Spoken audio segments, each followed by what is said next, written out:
Boa tarde, pessoal. Tudo bem? Tudo jóia. Tava acertando a câmera aqui.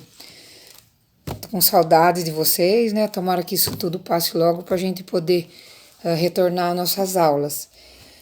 Então, hoje nós vamos abordar a estética do barroco. Mas antes de entrarmos no barroco, eu quero relembrar essas duas obras aqui que nós vimos, né?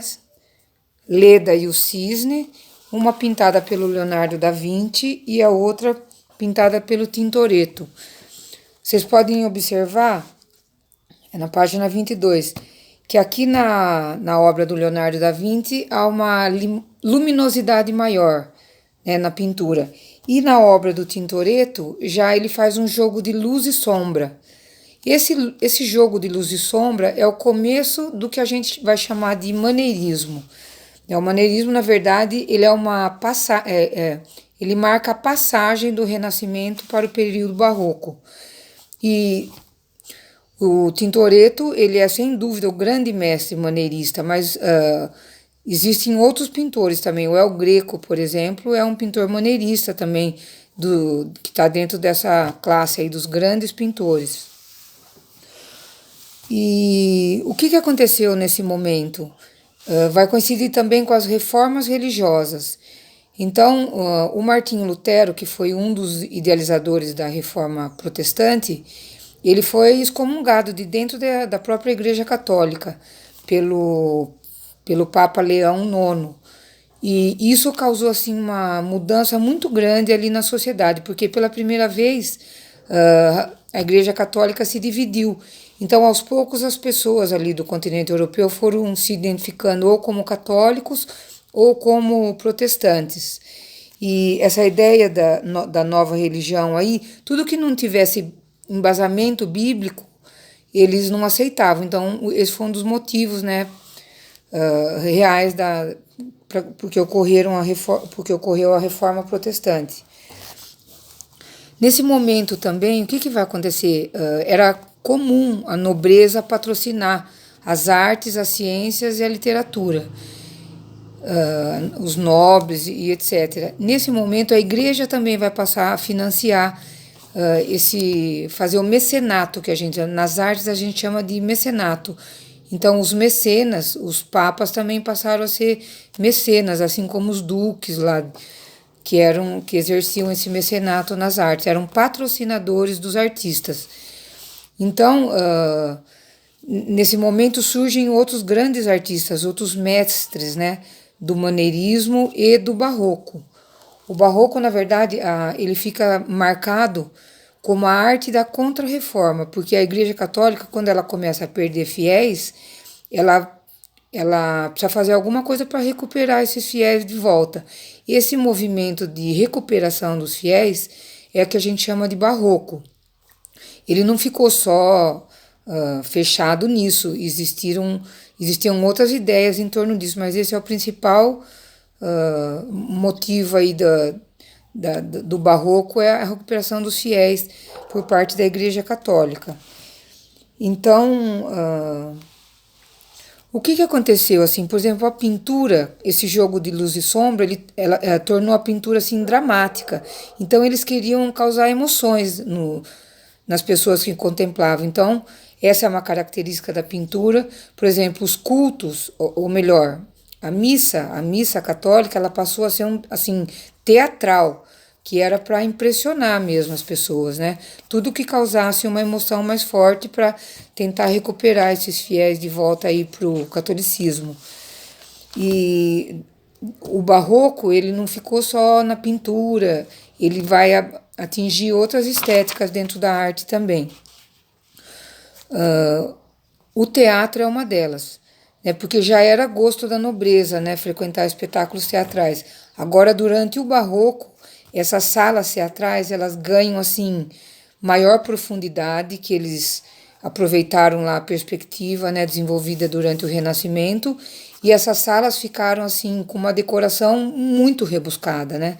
Então, nos detalhes da arquitetura, muitos críticos chegam a dizer até que é de mau gosto, porque é tanto detalhe, tanta coisa, você vê ali na decoração que chega a ser dito que é uma coisa de mau gosto. Então as óperas surgem nesse momento. O que é a ópera?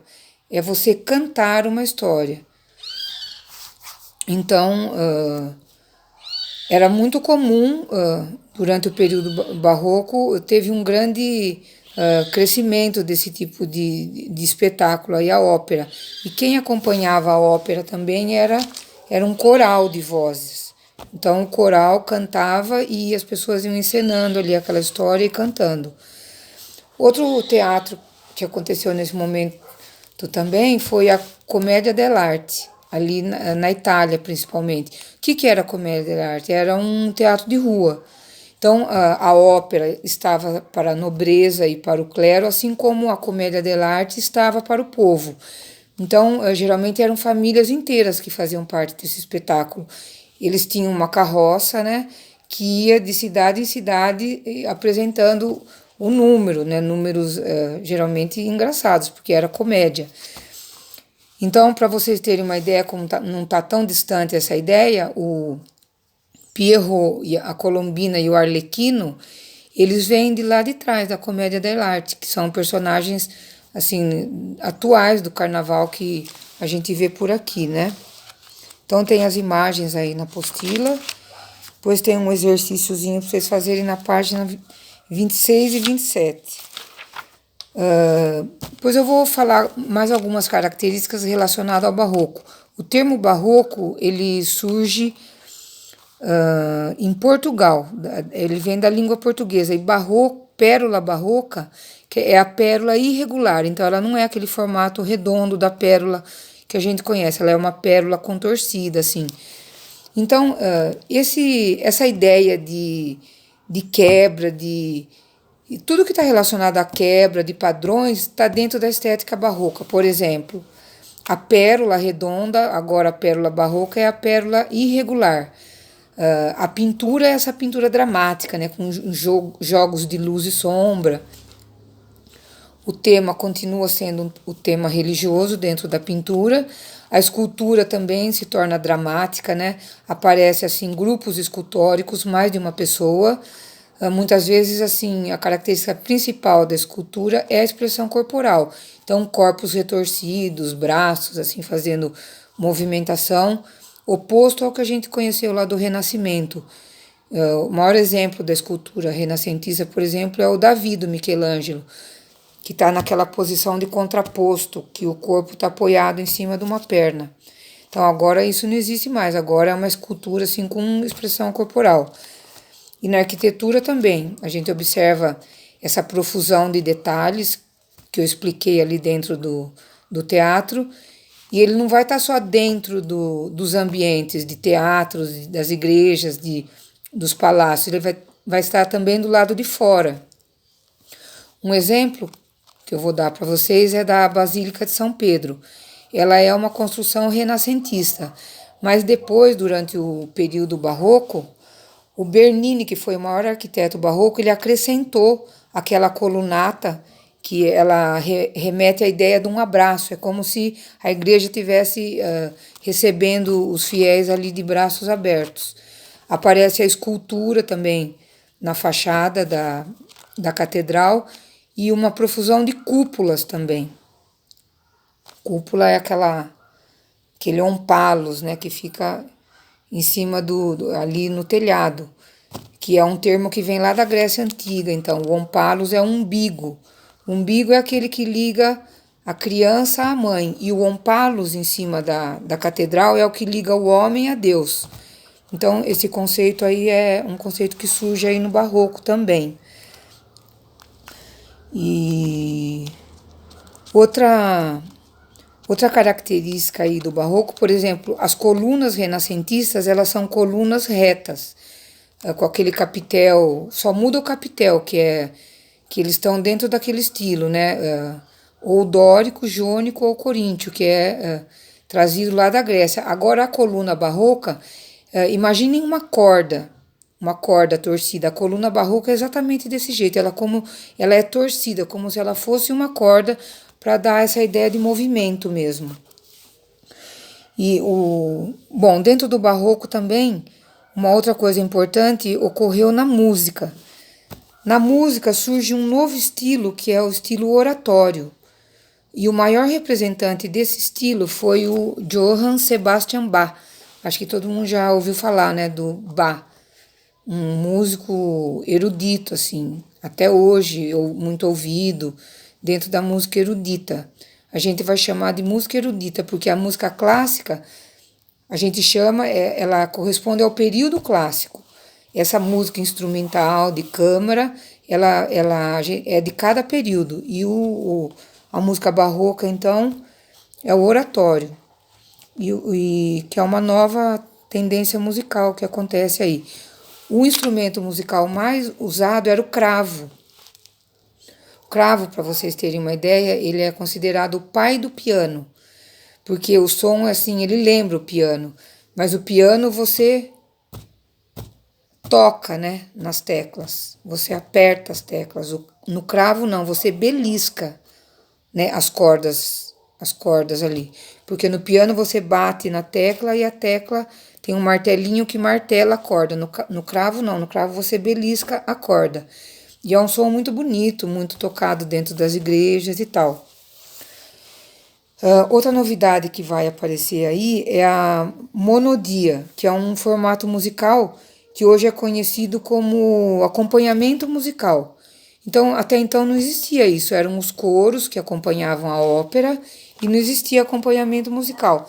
Agora vai passar a existir o acompanhamento e surge nesse momento aí. Então, quando a gente ouve, hoje é muito comum, né? Todas as músicas têm um acompanhamento do instrumento.